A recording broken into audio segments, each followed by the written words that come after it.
Hello good morning everyone, welcome back to my channel. कैसे हैं आप सभी? आई होप सब लोग अच्छे होंगे और आपकी पढ़ाई भी बहुत अच्छे से चल रही होगी। जैसा कि मैंने अपने पहले वीडियोस में भी बता रखा है कि मेरा नाम ललिता है और मैं यूपी की आगरा डिस्ट्रिक्ट से बिलोंग करती हूँ। तो मैं अभी प्रेजेंट में DSSB PRT की तैयारी कर रही हूँ और इसके साथ साथ ही मैं CTET की भी लेवल 2 की तैयारी कर रही हूँ। पहले तो मेरा कोई मन नहीं था कि मैं लेवल 2 के लिए फॉर्म फिल करूं, फिर बाद में मुझे लगा क्यों ना और भी मार्क्स गेन हो जाएं और इसके साथ साथ पढ़ाई भी अपनी बनी रहती है। तो मैंने फिर लेवल 2 के लिए फॉर्म फिल कर दिया था CTET जुलाई में, जिसका एग्ज़ाम है 7 जुलाई को। आज मॉर्निंग में मैंने अपनी स्टडी को जल्दी से कंप्लीट किया क्योंकि आज मुझे कहीं बाहर जाना था, तो इस वजह से मैं करंट अफेयर की क्लास लेकर सीधे नहाने गई और नहाने के बाद मैंने पहले ही कपड़े पहन लिए थे जिन्हें पहनकर मुझे जाना था। तो कपड़े पहनकर मैं अपनी स्टडी की क्योंकि मुझे पता था कि वहाँ थोड़ा सा टाइम ज़्यादा ही लग जाएगा। तो मैं अपने जो दिन वाला मेरा जो रूटीन था मैं उसे सुबह ही आधे से ज़्यादा कंप्लीट करके गई थी। तो मैं CTET लेवल 2 के साथ साथ मतलब मेरी पहली प्रेफरेंस में DSSB पर है क्योंकि CTET का तो मैंने ऑलरेडी पढ़ रखा है। तो उसमें मुझे ज़्यादा तैयारी नहीं करनी थी, बस मैथ साइंस को मुझे फिर से देखना है एक बार, है ना। और मैथ के लिए मैंने एक चैनल सेलेक्ट कर रखा है, मैं वहाँ से अपना मैथ CTET के लिए कंप्लीट करूँगी। आज से मैंने DSSB PRT के लिए भी अपना एक मतलब रूटीन जो मतलब आज से अच्छे तरीके से पढ़ने के लिए बना रखा था। अच्छे तरीके का मतलब है कि मतलब full focus on DSSB PRT exam.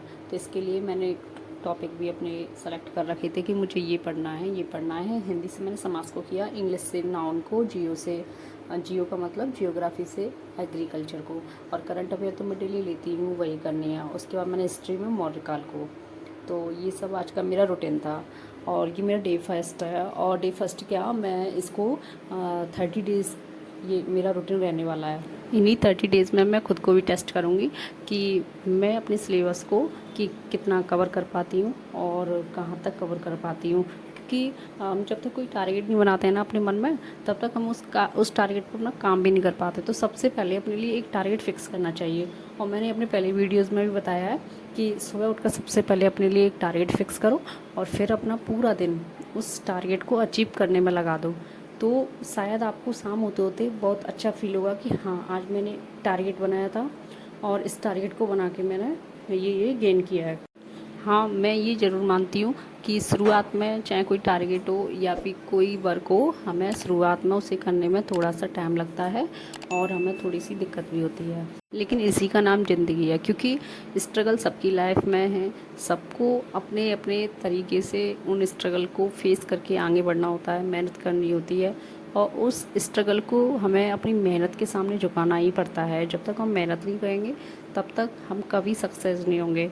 हमारी सक्सेस तभी सफल हो पाएगी जब हम फुल स्ट्रगल के साथ अपनी स्टडी करेंगे, अपने जो हमने टारगेट बना रखे हैं उन्हें अचीव करेंगे। मैंने CTET के लिए आने वाले कुछ जो प्रिंसिपल है ना, प्याजे का, कोलवर का, इनको मैंने पढ़ के कंप्लीट किया था। उसके बाद मैंने लूसेंट को पढ़ा। लूसेंट में मैंने कुछ कंपनियां पढ़ी थी जो ऑयल रिफाइनरी से जुड़ी हुई हैं। उन कंपनियों को पढ़ते पढ़ते मैंने पेज नंबर 10 पे देखा। लूसेंट है मेरे पास, थोड़ी ओल्ड है, 2 या 3 ईयर ओल्ड है। तो उसमें मैंने देखा कि पेज नंबर 110 पर एक मिस्टेक दे रखी है। वहाँ पर बिहार दे रखा है, जमशेदपुर बिहार करके, तो वहाँ पे शायद झारखंड ही होना चाहिए। तो वो मैंने नोटिस की और उसके बाद मैंने इन सारी कंपनियों को स्टडी किया। स्टडी करते करते एक बार मुझे फिर से कॉल आया था कि आप आ जाइए जहाँ मुझे जाना था। मैंने अभी बताया था, शायद आपने नोटिस किया हो तो मुझे फिर वहाँ भी जाना था। तो मैंने जल्दी अपनी जितना जल्दी हो सका अपना स्टडी किया।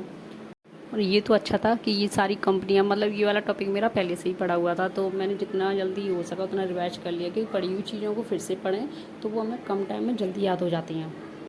ये सारी कंपनियां पढ़ने के बाद मैं फिर रेडी हुई और रेडी होकर फिर मैं वहाँ पे गई और वहाँ पे मुझे करीब 1 से 1.5 घंटा वहाँ ख़त्म हो गया था मेरा। ख़त्म तो नहीं कहेंगे, लेकिन जब हम किसी के यहाँ नहीं जाएंगे तो कोई हमारे यहाँ पे भी नहीं आएगा। तो ऐसे ही वहाँ पे शादी का फंक्शन था तो मैं वहाँ गई और वहाँ गई तो थोड़ी सी मेरी स्टडी में थोड़ी सी रुकावट तो हुई, लेकिन कोई बात नहीं।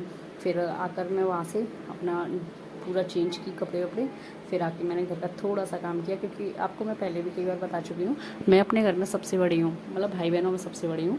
तो घर के काम भी मुझे देखने होते हैं और काम करने के बाद मैं वापस अपनी स्टडी के लिए बैठ गई। और स्टडी में मैंने CTET के लिए आपको बता रखा है तो मैंने कुछ क्वेश्चंस देखे थे, हालांकि ये जो प्रैक्टिस सेट मैं कर रही थी प्राइमरी लेवल का था, लेकिन इसमें से 2-4 टॉपिक ऐसे थे जो मुझे लगा कि हाँ ये जूनियर में देखने को मिलते हैं पेडागोजी के, तो मैंने वो देखे। उसको करने के बाद फिर मैंने अपना जो मेरा 1 से 1.5 घंटे का जो मिस हुआ था उसको फिर से मैंने पढ़ा। जैसे इंग्लिश थी, इंग्लिश रिवाइज की मैंने, और ये सब रिवीजन मैंने इवनिंग में किया था जब मैंने ट्यूशन भी पढ़ा दिया था, क्योंकि मैं आपको ये भी बता चुकी हूँ कि मैं शाम को 1.5 से 2 घंटे मेरे ट्यूशन में निकल जाते हैं, तो मैं बच्चों को ट्यूशन कराती हूँ। ट्यूशन कराने के बाद घर की साफ़ सफाई करने के बाद फिर मैंने खुद की स्टडी की। पता है ना, जब जब तक हम खुद नहीं चाहेंगे कि हम इस चीज़ को करें तब तक वो काम हो नहीं पाता है। हम रोज़ सोचते हैं कि हम कल से पढ़ेंगे, फिर हम कल जब हो जाता है तब सोचते हैं फिर कल से पढ़ेंगे, फिर इसके बाद ऐसे ही आगे चलता रहता है और हमारी स्टडी हो नहीं पाती है। तो मैं बस आपसे इतना ही कहूँगी कि अपना जो भी डिसीजन लेना है डिसीजन लो, क्योंकि ये तो डेली लाइफ है, यहाँ तो रोज़ आए दिन नई अड़चनें आती रहती हैं, लेकिन इन अड़चनों को देखेंगे तो शायद हम अपना कभी भी गोल अपना जो गोल है वो रिसीव नहीं कर पाएंगे। तो उसे हमें अचीव अगर करना है तो इन प्रॉब्लम को साइड करते हुए, साइड का मतलब मैं ये नहीं कह रही हूँ कि इन पर बिल्कुल भी ध्यान मत दीजिए, इन्हें भी देखिए, प्लस अपनी पढ़ाई से फोकस को मत हटने दीजिए। कैसे भी करिए, अपनी स्टडी के लिए टाइम निकालिए। मैं डेली यही कहती हूँ कि 2 घंटे 4 घंटे ना सही, भले ही आधे घंटे पढ़ो, लेकिन स्टडी डेली करो, कंटिन्यूस करो।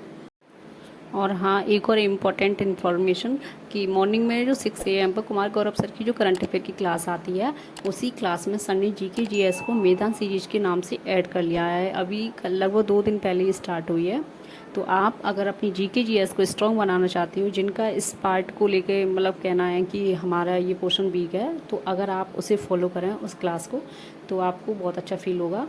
और मैं तो कहती हूँ ज़रूर लीजिए, क्योंकि ऐसा कोई स्टूडेंट नहीं है जो उनकी जीके जीएस पढ़ता हो और वो एग्ज़ाम में ना आए। मैंने अपनी छोटी सिस्टर के बारे में भी बताया हुआ है कि वो अभी डिफेंस से तैयारी कर रही है। अभी उसका जो यूपी का जो पुलिस का एग्ज़ाम हुआ था वो कैंसिल हुआ, उसके लिए भी तैयारी कर रही है, प्लस आरपीएफ के लिए भी। तो कल उसने नोट्स मंगाए, उन नोट्स को मैं आपको बता दूंगी। जो भी अगर यूपी पुलिस की तैयारी कर रहे हैं तो एग्जाम पर से नोट्स हैं, नोट्स नहीं कहेंगे उनको, शॉर्ट नोट कहेंगे, क्योंकि उनमें शॉर्ट एंड स्वीट लिखा हुआ है, कम टाइम में बेहतर तैयारी के लिए बहुत अच्छे हैं। तो कल जब मैं स्टडी कर ही रही थी तभी कॉल आया, और ऑनलाइन जो डिलीवरी वाले होते हैं उनका, तो मैंने वो रिसीव की, उसके खाना खाया। तब तक के लिए बाय।